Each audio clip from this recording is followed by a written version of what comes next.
So yeah, this is, as she said, module syntax section, how it works and how we got here. She pretty much said this, where I'm from and who I work for, and I'm Geoffrey Booth on various social things. I started my open source journey in 2014, contributing to CoffeeScript, later became the maintainer of it. That led me to, trying to get import-export to work in CoffeeScript led me to Node, eventually became a Node contributor working on the models team, and eventually loaders and the TSC. And since 2019, I've been trying my best to make import and export or ES module syntax a first-class citizen of Node. So what's the problem we're trying to solve as good engineers that we are? So this is the current Node homepage the redesign that we launched a couple years ago. And as you can see, it uses import-export syntax because that's the standard. That's what most JavaScript developers write these days. We want to be all cool and modern, so of course we're going to put that on as the example for our homepage. But the problem was, at least when this page launched, you couldn't run this code. Like if you copied and pasted this into a JS file and tried to run it with Node, you would just get an error. And that kind of sucked, right? Especially since it's meant to be for beginners.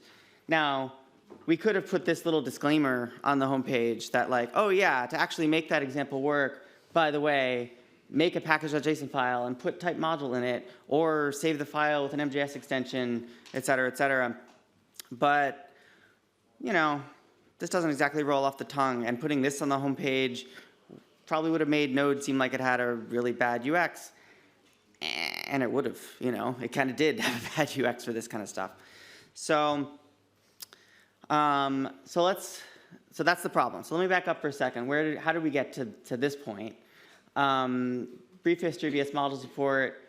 People have been working on it since 2017. The implementation and design that you know today with the type field and so on landed in Node 12 in 2019. It was unflagged and stable in 2020. That's probably when most of you started using it. Module syntax detection. I made an initial attempt in 2019. I'm going to talk about most of this. I made an initial attempt in 2019 as part of that ES model implementation. Didn't land. There was another attempt, a little side quest. Eventually, there was a flag last year called experimental detect module that did land, and that was unflagged a few months ago. So let's go through them. So here was the attempt in 2019. So we had a flag called entry type, which still exists as what's now called input type. And I tried to add another mode to it. So in addition to CommonJS and module, I was going to add auto, where it used Acorn to read your file to see if there was import and export syntax, and if so, set the entry type to that. And it didn't really get a good response. Basically, code could be inherently ambiguous, and so people didn't like the idea of just using some kind of algorithm to basically take a guess at how to determine the type of ambiguous code. So what do we mean by the ambiguity? Here's an example of code that this is perfectly valid ES module code, and it's perfectly valid CommonJS code. So this keyword there is undefined in module code, or it's the global object in CommonJS code. Dynamic import, with the parentheses, is valid in both module syntaxes. So this could run in either syntax.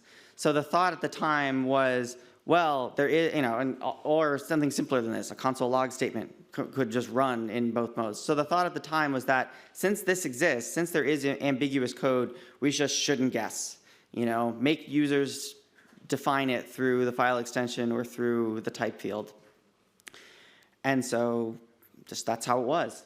And there was only one real use case where forcing the user to be explicit didn't work or wasn't possible, and that was the use case of extensionless standalone files, so similar to a shell script. But even that had a fancy kind of hacky workaround where, at least for Linux systems, you could put all of this at the top of your file and then just run it and it would work. Try explaining this to users, speaking of bad UX. so that's kind of how things were for many years, and there were occasional people grumbling, but when you were to run a file and it was ambiguous, like you didn't have a type field and you used the JS extension and you used ES module syntax, well, we have a nice friendly error message that tells you exactly what you need to do to fix your problem. So, wasn't that good enough, And Node's a contributor-driven project. For most contributors, helping beginners navigate this isn't a priority for, those of us who contribute on Node who are power users, and so that's just how it was for a long time. And then this happened. So this was August of last year. This PR just kind of was opened out of the blue, and it seems simple on its face. Like, just let Node take a URL as input for the entry point instead of a file. But in addition to accepting a URL, it also would tell Node to treat that URL as an ES module. And then you get all the same complexity that I was dealing with back with entry type equals module or entry type equals auto, which was, well, if the entry type is treated as a module, then should everything that imports also therefore be treated as a module, even if there wasn't a type field or an explicit extension? What if the file that this imports then re-imports the first file? Does the first file stay imported as a module the second time, or is it, et cetera, et cetera? There's all this complexity that spills out from, like, if you do something different about the entry point, what does that mean for all of the rules that we've constructed about when things should be treated as an ES module or as a common JS file throughout the rest of your module graph? And so eventually, throughout all the long discussion of trying to work out those issues, basically it came down to this, where I was just like, maybe it's just go big or go home. Like, if we're going to have a flag, rather than doing something special about the entry point and a new, more convoluted set of rules, just keep the rules that we already have, but just flip everything. Where everywhere it currently defaults to CommonJS, default to ES module. And that would set the stage for, that's not very useful on its own, because anyone could do basically the same thing by adding the type field.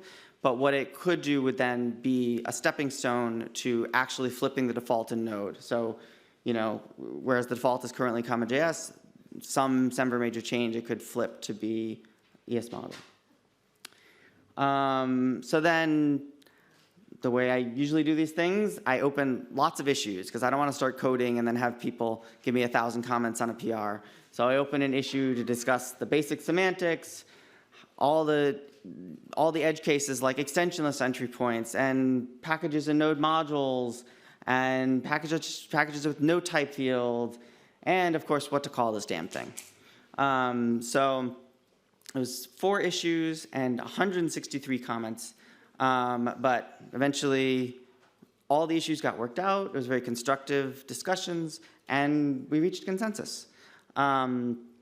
And so all of that eventually led to this PR, which included that other one that I showed you before by the contributor Olivia Medeiros, by Jacob Smith, who's out there somewhere, by Bradley Mack, who is one of the architects of the ES module implementation in Node.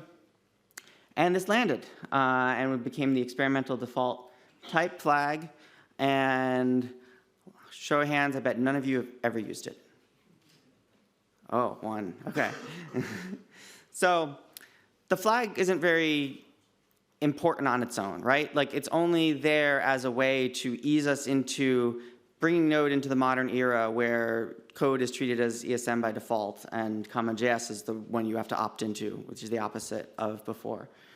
So after that landed, I opened this issue to basically be like, all right, so should we flip the default in the next Semver major, or maybe the one after that? Should we, announce something to users first? Like, how do we prepare users for this? Because this is potentially like the most disruptive breaking change that Node has ever shipped. Every existing CommonJS app would need to add type CommonJS into their package.json file to continue to work.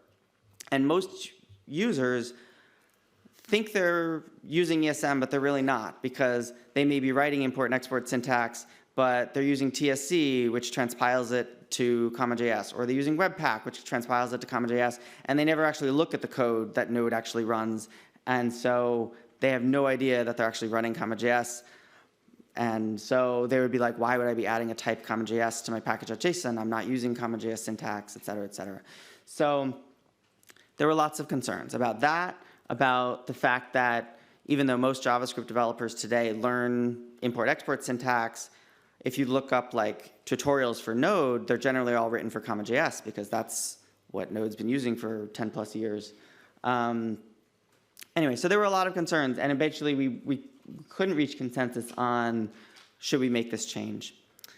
But the discussion was really productive, and eventually Joyi, who's also here, brilliant Joyi, who's also done a lot of work on modules, she made a really insightful comment, which was that I want ES modules to be the default to Node is not a use case. Like, no user is asking for that. Like, it's more like, why would they want that, right? That's a solution.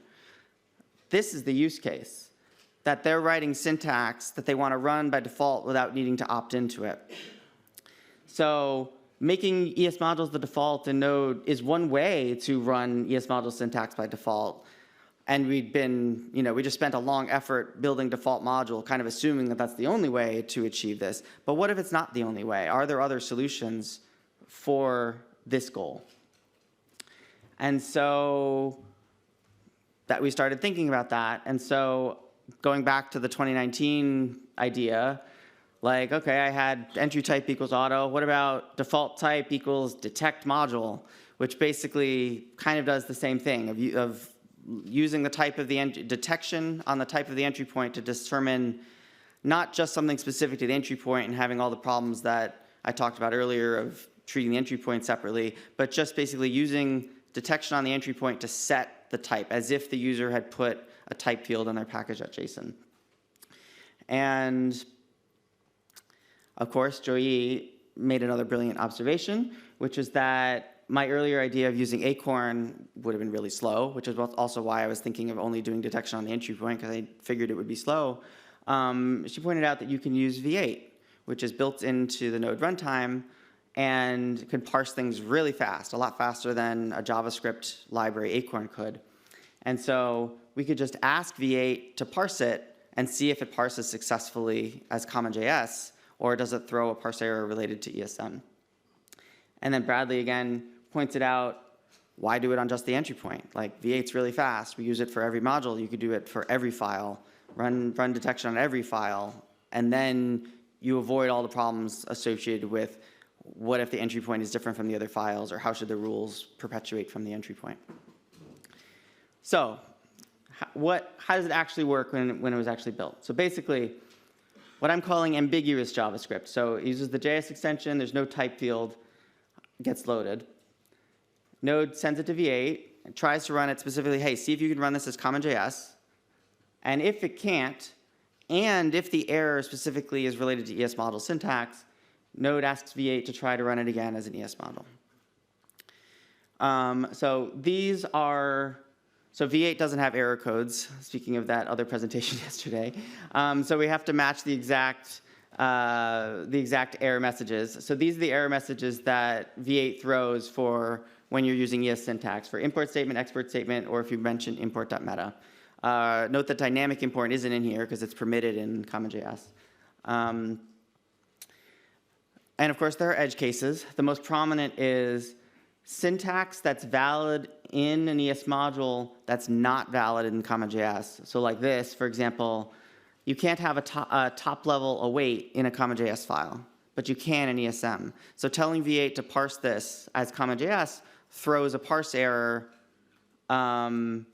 related to the top-level await, but that would succeed in ESM. So then this is another class of errors that we have to check for that trigger the retry as ESM logic. So this landed in 21.1 about a year ago, and was backported to 20 shortly thereafter. And then a few months later, I started working on a new branch to unflag it.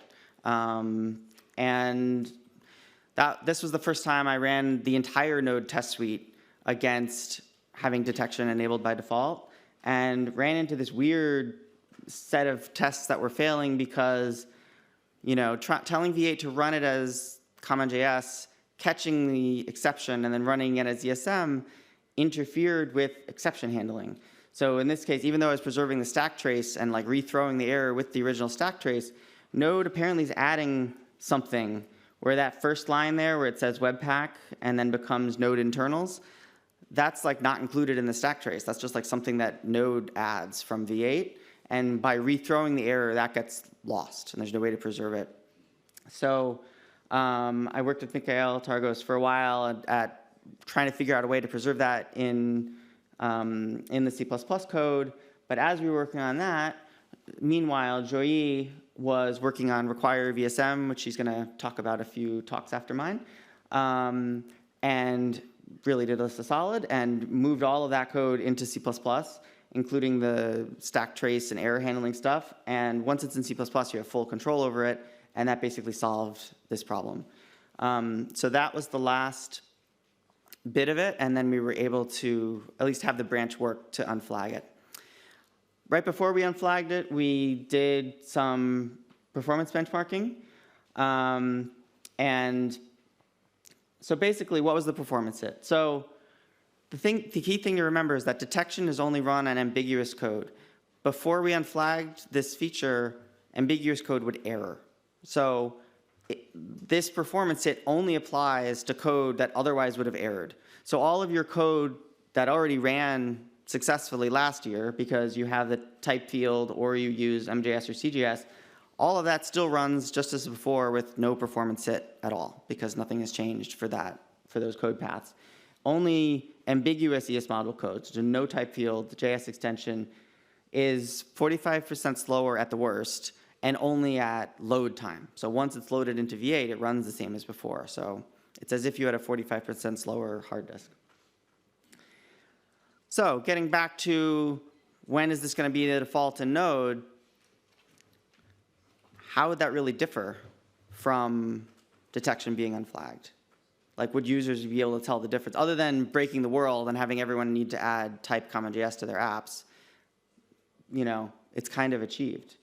Did anybody need to do anything differently since August if you've used a newer version of Node since then? I hope not. If so, file an issue.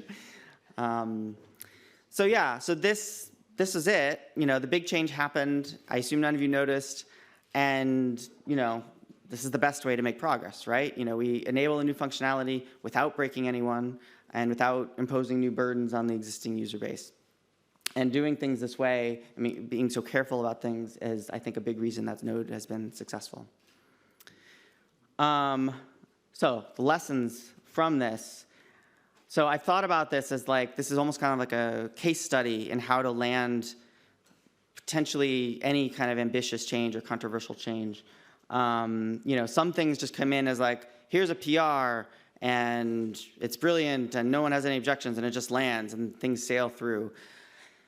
Unfortunately, that's not the case for a lot of things. So when it can't go through so easily, how do you get a bigger or more ambitious or potentially controversial change through? At least following the model of this, I think step one is identify the goal and establish a consensus that's at least a goal that we want to solve as a project. Usually this is pretty easy because who would be opposed to things in the abstract of I want to provide something better for users. Generally, people are in favor of that. And if you can, get people aligned on that much, then you've already got people invested in your success. Then the next important thing is to identify what the constraints are. So in this case, it was don't break the world. We can't, land this huge disruptive change. It's going to tell every CommonJS user that they have to change something. And we also can't add a performance hit at least for existing code. So then, okay, well, what are solutions that achieve the goal and live with the constraints? Identify them, pros and cons, see which one you think is the most promising, and then implement it. So a similar journey happened with strip types. So in that one's case, the goal was run TypeScript code without asking the users to set up anything. No build pipeline, no TSC, no Webpack, no loaders like TSX or TSNode. But it had a really important constraint, which was really tricky, which was that our LTS is 3 years long where we can't ship breaking changes, but TypeScript doesn't follow Semver. They release breaking changes in minor versions, every few months. So how can we, support TypeScript, but also deal with breakages? Are we going to be locked on the same version of TypeScript for 3 years? For a long time, we assumed that meant that TypeScript would somehow have to live outside of Node and be pulled in like as a plugin in some way or a loader or something like that. And so the thought was, let's build up the loader hooks. Let's do some kind of wizard to help you out. But a few months ago, I was thinking about this more, and Marco stole my slide, and was thinking, what if there's another way? What if maybe all of TypeScript doesn't follow Semver, but what if maybe part of it does? What if the boundary between where TypeScript syntax is and regular syntax is might follow Semver and might survive for 3 years? And we only supported that. So ignore tsconfig, ignore actually checking the types, ignore the transpilation stuff. Could this be a solution that achieves the goal that lives with the constraints? And it was, and that's why Marco's PR landed in a matter of weeks, because it didn't, in a sense, his PR landed in a few weeks, but it was the culmination of many years of effort, many years of discussion of think about the constraints, think about the solutions, and that's what can get us here. So that's my story, that's the moral, and yeah. Thank you. Am I talking? Yeah, there we go. Just saying it was absolutely amazing and fascinating in case you didn't hear that. He's running off. I was going to say we've got time for questions, Geoffrey. Don't leave. I was watching Go on, the timer. whilst you can set up now. Yeah, the last thing I was going to say is I'm happy to chat with anyone who has ambitious ideas for something to land and has ever tried to land it and been like, I opened an issue and all the collaborators just ignored me. Why didn't they land my feature? I've now, having navigated the treacherous path of consensus seeking over many years, I'm happy to help people with that. So. Does anybody have a question? Because if not, I've got one. So there was an awful lot of backwards and forwards there. And I'm going to bet that not everyone in this room is a native English speaker, and there's a lot, and it's all done in English, isn't it? All the backwards and forwards on the contributor. And that's also a challenge for the people who want to contribute who are not native English speakers, having to navigate basically so much social aspects of convincing people that this is the problem, these are the constraints, this is the solution, why this solution, other solutions. Yeah, it's a struggle for sure, and it's something we talk about a lot as is it too hard? Is it not hard? I don't think anyone says it's not hard enough, but how can we make it? How can we make it not as painful, but yet still ensure that we don't land things that we regret later? That's been an ongoing debate within the project and something we've been struggling with. So. Okay, thank you. Did you find your jacket? I did. Thank you. I found my jacket.